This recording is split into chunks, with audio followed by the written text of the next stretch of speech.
বাংলাদেশ জাতীয়তাবাদী দল বিএনপি দেশের অন্যতম বৃহৎ রাজনৈতিক দল, যার নেতৃত্বে রয়েছে অভিজ্ঞ ও প্রভাবশালী নেতারা। দেখে নিন বাংলাদেশ জাতীয়তাবাদী দল বিএনপির শীর্ষ ৫ নেতাদের তালিকায়। পঞ্চম স্থানে রয়েছে আমির খসরু মাহমুদ চৌধুরী। অর্থনীতি ও পররাষ্ট্রনীতিতে অভিজ্ঞ বিএনপির এই নেতা দলের নীতি প্রণয়ন ও আন্তর্জাতিক অঙ্গনের ভাবমূর্তি তুলে ধরতে গুরুত্বপূর্ণ ভূমিকা রাখছেন।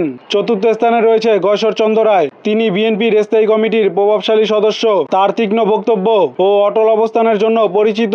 তালিকায় তৃতীয় স্থানে রয়েছে মির্জা ফখরুল ইসলাম আলমগীর। তিনি দলের মহাসচিব হিসেবে সংগঠন পরিচালনা, আন্দোলনের নেতৃত্ব এবং রাজনৈতিক সংকট মোকাবেলায় শান্ত ও কৌশলী ভূমিকার জন্য পরিচিত।